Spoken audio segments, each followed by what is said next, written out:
Hello guys, ചെമ്പനീർ പൂവിൻ്റെ ഇന്നത്തെ episode റിവ്യൂയിലേക്ക് സ്വാഗതം. ഈ റിവ്യൂ ഇഷ്ടപ്പെടുകയാണെങ്കിൽ ഒന്ന് ലൈക്ക് ചെയ്ത് സബ്സ്ക്രൈബ് ചെയ്ത് സപ്പോർട്ട് ചെയ്യണേ. പൂമാല ഇതുവരെ വരാത്തതിൻ്റെ പേരിൽ സച്ചിയുടെ കൂട്ടുകാരനായ അനൂപിനെ വിജയകുമാർ സാറ് തല്ലുന്നൊക്കെയുണ്ട്. എവിടെടാ പൂമാല, നീയൊക്കെ കൂടി എൻ്റെ ഇമേജ് നശിപ്പിക്കുമല്ലോ എന്നൊക്കെ പറഞ്ഞ് ദേഷ്യപ്പെട്ടുകൊണ്ട് നിൽക്കുന്ന സമയത്ത് സച്ചിൻ രേവതിയും പൂമാലയൊക്കെ ആയിട്ട് വണ്ടിയും കൊണ്ട് വരുന്നുണ്ട്. അത് കാണുമ്പോഴത്തേനും അനൂപ് പറയും, ദേ സാറേ പൂമാല വന്ന്, സച്ചി വന്നെന്ന് പറയും.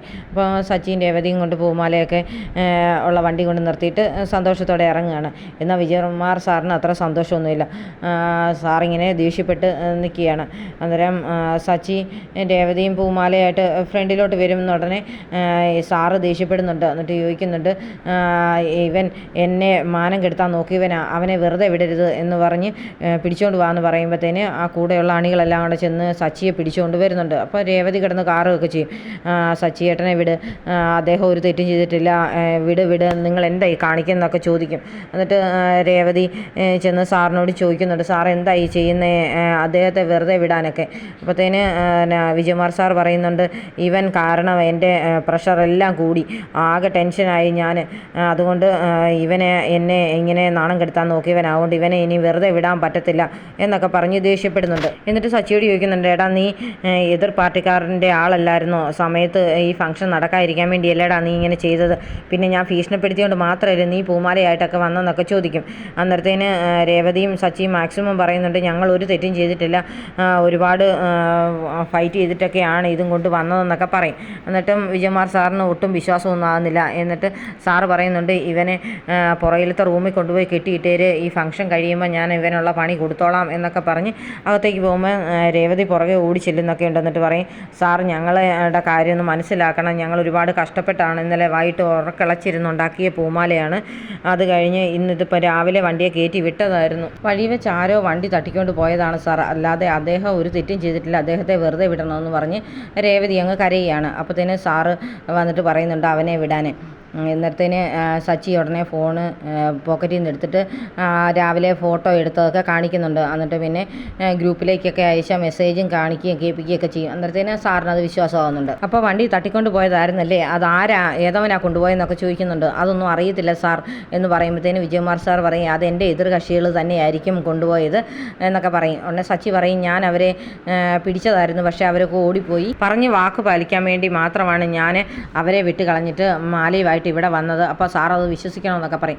അന്നേരത്തേന് വിജയകുമാർ സാർ പറയുന്നുണ്ട്, എന്തായാലും നീ എൻ്റെ മാനം കാത്തല്ലോ, അതുകൊണ്ട് നിന്നെ ഞാൻ വെറുതെ വിട്ടേക്കുക, നിനക്കിനി എന്താവശ്യം ഉണ്ടെങ്കിലും എന്നെ വിളിക്കാമെന്നൊക്കെ പറയും.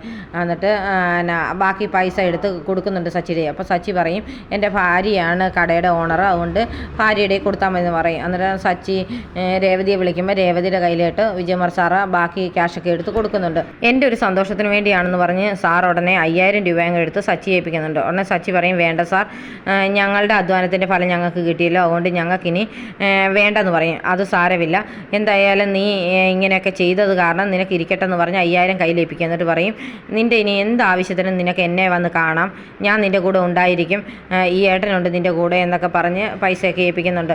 അന്നേരത്തേന് സച്ചി ഭയങ്കര സന്തോഷത്തിലാണ് തിരിച്ചു പോരുന്നത്.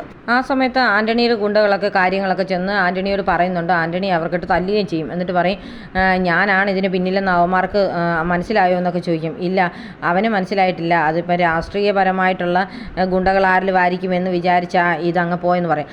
എന്തായാലും പോയി, ഇനിയും ഒരു അവസരം വരും, അന്നേരം ഞാൻ അവന് തിരിച്ചടി കൊടുക്കുക തന്നെ ചെയ്യുമെന്നൊക്കെ ആൻ്റണി പറയുന്നുണ്ട്. പിന്നീട് സച്ചിൻ രേവതിയും കൂടെ കാശൊക്കെ ആയിട്ട് നേരത്തെ പൂമാലയൊക്കെ കെട്ടിത്തന്ന ചേച്ചിമാരുടെ അടുത്തെത്തുന്നുണ്ട്.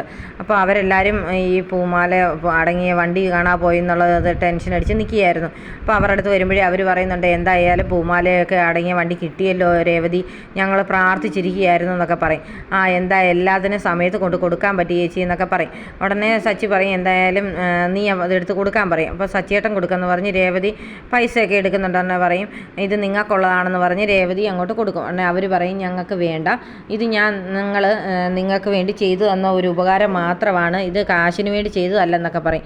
എന്നാലും നിങ്ങളൊക്കെ രാത്രി ഉറക്കിളച്ചിരുന്ന് ചെയ്ത പണികളല്ലേ, അത് കാരണം അതിനുള്ള ശമ്പളമായിട്ട് ഇത് വേണമെന്ന് പറയുന്നുണ്ട്, ബാക്കിയുള്ളവർക്കും കൊടുക്കണമെന്നൊക്കെ പറയുമ്പോഴത്തേന് പറയും ഞങ്ങളെല്ലാവരും കൂടെ തീരുമാനിച്ച തീരുമാനമായിരുന്നു ഞങ്ങൾ ഇത് ഫ്രീ ആയിട്ട് ചെയ്തു തരാമെന്നുള്ളത്. രേവതി ഞങ്ങൾക്ക് വേണ്ടി എത്ര പ്രാവശ്യം പൂമാല കെട്ടി തന്നിരിക്കുന്നു, അതുപോലെ പല ഉപകാരങ്ങളും രേവതി ഞങ്ങൾക്ക് വേണ്ടി ചെയ്തു തന്നിട്ടുണ്ടല്ലോ.